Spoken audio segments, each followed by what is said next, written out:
présenter donc la suite, évidemment. On est en direct, 9h58 de cette 6e édition des matinales de la distribution. On va faire un rapide, mais pas trop rapide non plus, tour d'horizon, des chiffres clés notamment, ça vous intéresser en matière de frais. Bonjour Christophe Tardy. Oui, bonjour David. Et il n'y aura pas que les frais. Oui, mais je tease un petit peu. Directeur général de Morningstar pour la France. On vient de voir que l'industrie de la gestion d'actifs a un rôle central dans le cadre, comme une courroie de transmission de ce plan de relance. Si on fait d'abord un petit rapide état des lieux du marché des fonds, c'est quoi les premiers chiffres clés à avoir en tête ?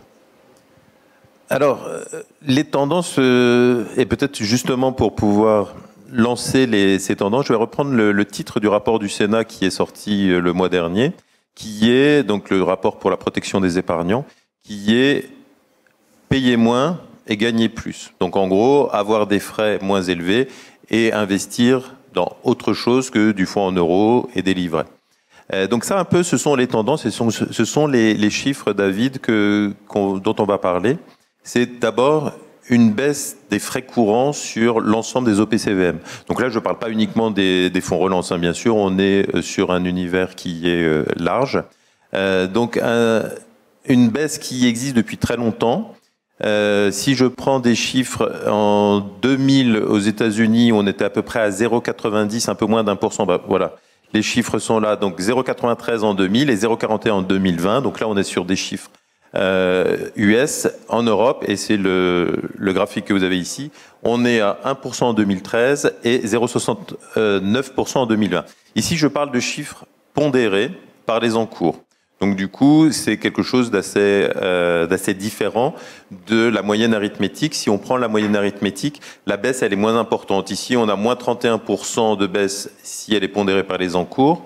Au contraire, si jamais on prend juste une moyenne arithmétique, on a une baisse d'à peu près 20%, 19% exactement, sur la période 2013-2020 des frais courants sur les fonds en Europe. Donc quand même quelque chose de très important. Mais là, on parle des frais courants. Donc par rapport au rapport du Sénat qui parle de l'ensemble des frais, cette fois-ci, nous, on ne prend pas en compte les frais de distribution, les frais du contrat pour l'assurance vie, et ainsi de suite. Et donc, c'est peut-être là aussi qu'il faudrait un peu étudier. En tout cas, il y a une tendance de fond qu'on voit bien, qui est quand même assez claire de cette baisse des frais. Les raisons ? Les raisons, alors elles sont multiples. D'abord, les frais... Enfin, les fonds les plus gros, les fonds qui ont les frais les moins élevés attirent le plus. Donc du coup, cette moyenne pondérée, elle va faire baisser le niveau des frais. Aussi, quelque chose de contre-intuitif, c'est que les fonds ESG ont des frais qui sont moins élevés que les fonds non ESG.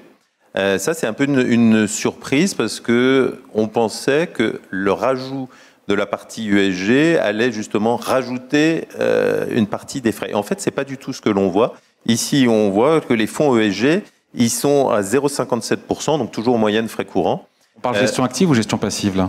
Là, on parle sur l'ensemble. Sur l'ensemble. Sur l'ensemble, mais vous avez en dessous, si je regarde bien, oui, non, pardon, c'est pondéré par les encours ou simplement non pondéré par les encours. Donc là, c'est sur l'ensemble, David.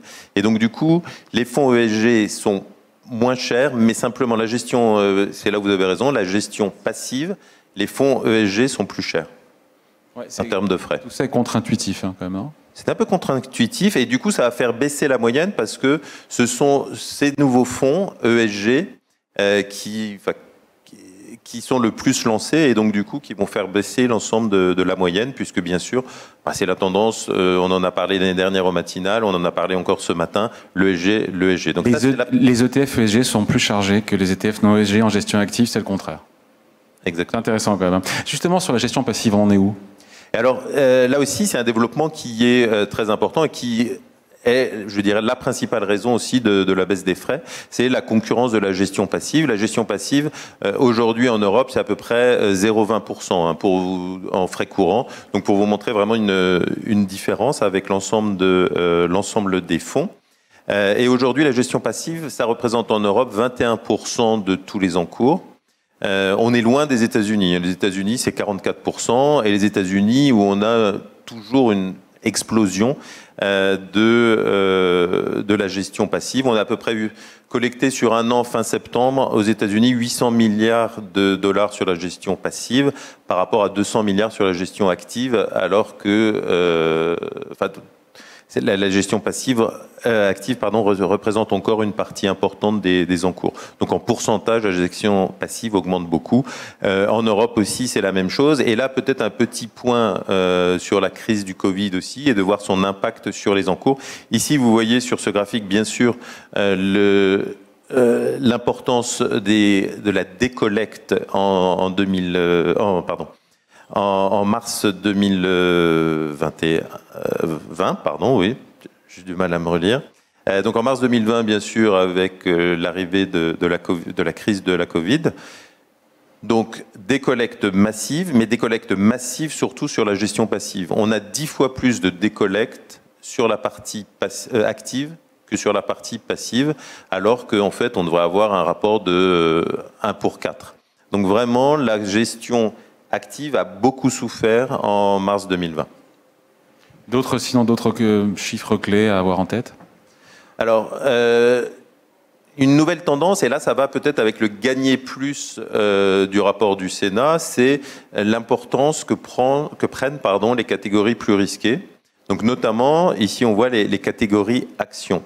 Donc toujours mars 2020, une décollecte qui est extrêmement importante, moins 60 milliards à peu près, moins 59 exactement, et qui, je dirais, est vraiment un choc par rapport à la tendance. Donc là, on a une tendance long terme sur une dizaine d'années.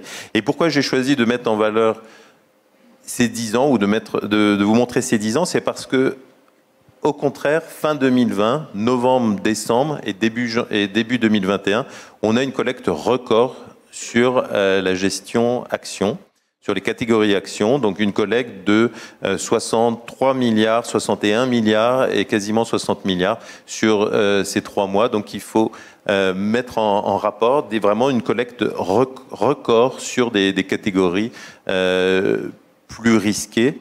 Peut-être aussi une recherche de performance par rapport à des classes d'actifs qui donnent moins de rendement. Et sur les fonds ESG, Christophe, on a parlé de leurs frais moins élevés, oui. Notamment en gestion active, avec un développement là aussi qui est, on peut dire, exponentiel. On peut dire exponentiel, oui. C'est plus un effet de mode. Enfin, ça n'a jamais été un effet de mode, je pense. Maintenant, tout le monde en est convaincu.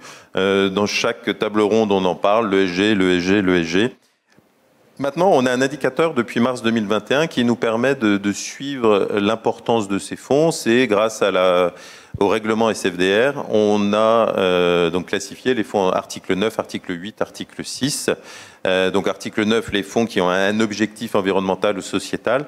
Les fonds article 8 qui ont parmi leurs objectifs un objectif ESG. Et puis article 6, le reste. Et on voit ici que les articles 8 et 9 représentent aujourd'hui 35% des encours. Là encore, je parle d'encours. Si on regarde en nombre de fonds, on est à peu près à 25% des fonds aujourd'hui. Et c'est quelque chose qui se développe de façon très importante. On voit que 50% des fonds qui ont été lancés sur le dernier trimestre sont ESG. Vraiment quelque chose de très important. Je vous ai donné aussi quelques exemples ici juste sur les fonds climat. Cet exemple, il a pour but de mettre en rapport sur les différentes régions. Tout à l'heure, on parlait de la comparaison US-Europe sur la partie gestion passive, gestion active. Ici, on est encore en Europe, bien en avance sur la partie ESG. Et on voit là 112 sur 180 fonds lancés en 2021. Et en France, 25 fonds climat lancés depuis le début de l'année. Beaucoup de fonds, on l'a vu, articles 9 et 8, 35% des encours. C'est trop? C'est jamais trop? Alors pour la planète, non, je dirais que c'est jamais trop. Pour l'investisseur, non plus, parce que ça lui donne plus de choix. Maintenant, il faut bien comprendre que la réglementation avait été mise en place pour demander aux sociétés de gestion un niveau de reporting différent en fonction des fonds. Et ce que l'on a vu, c'est un peu de balbutiement au départ, avec des sociétés de gestion qui avaient catégorisé leurs fonds article 6, et puis finalement, en fonction de du positionnement de leurs concurrents aussi, ont décidé de finalement de mettre leur fonds en article 8, parce qu'il est souvent assez simple de dire que j'ai un objectif social, j'ai un objectif environnemental dans la gestion de mon fonds. Donc de toute façon, on va voir avec le reporting bientôt, donc puisqu'il va y avoir un reporting qui va être effectué, si vraiment la gestion correspond bien à la segmentation. Mais en tout cas, c'est quelque chose. Enfin, les articles ont été un peu. On a un peu modifié la finalité de ces articles pour avoir, en quelque sorte, une sorte de label. Quels sont les facteurs déterminants qui permettent la collecte? On a de la data là-dessus? Alors oui, chez Morningstar, on a bien sûr toutes les informations sur les fonds. Et on a une équipe de recherche qui a pris en compte tous ces facteurs de collecte, pays par pays, enfin région par région, et donc on peut déterminer une sorte de collecte prédictive. Donc on a tous en tête des facteurs qui vont pouvoir favoriser la collecte d'un fonds. Donc c'est l'âge du fonds, un fonds qui est très récent, c'est plus difficile, c'est l'encours du fonds, c'est sa performance aussi, c'est aussi la catégorie à laquelle il appartient.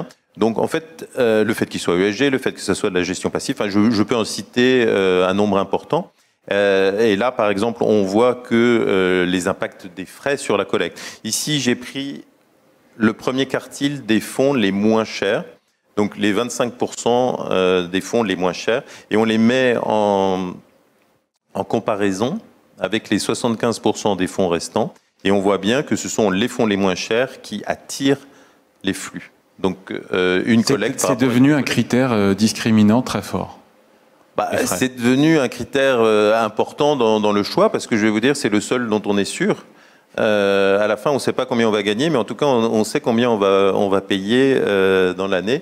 Et l'intérêt de Morningstar, c'est de pouvoir justement chiffrer chacun de ces facteurs et de pouvoir donc prévoir la collecte et de mettre en rapport du coup cette collecte avec cette collecte que l'on espère ou que l'on prévoit avec une collecte effective.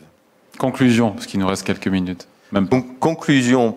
Donc en fait, ça nous permet, nous, ou en tout cas ça permet aux sociétés de gestion de pouvoir travailler sur leur gamme, de pouvoir vérifier aussi quels sont les fonds qu'il va falloir promouvoir par rapport à... donc par exemple ici, c'est dans ceux qui sont... Enfin les fonds qui sont sur le...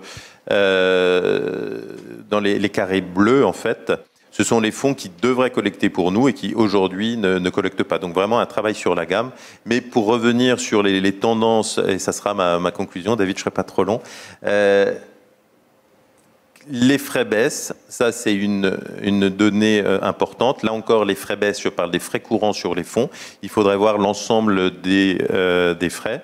Et puis aussi, on a une recherche de plus de rendement, avec des flux vers des catégories qui sont plus risquées, qui peuvent apporter du rendement. Et c'est là où on aura du coup un rôle de la distribution de plus en plus important, rôle d'accompagnement, et bien sûr toujours une recherche de l'ESG et de donner du sens à son épargne. Évidemment, merci beaucoup. Christophe Tardy, donc, directeur général de Morningstar France. Merci pour cet état des lieux, ces chiffres qui nous a ressortis.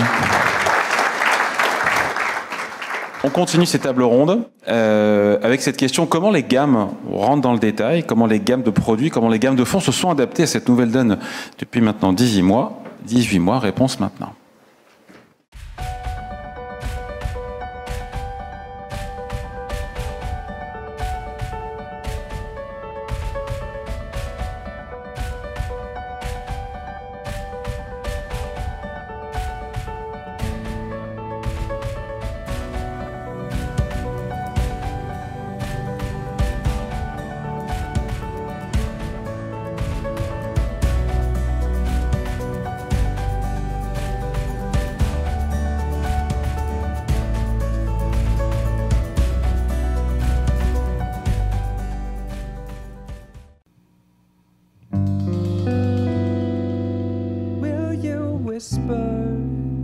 Something happy in my ear, just a sedative to make me disappear. I am so tired of seeing love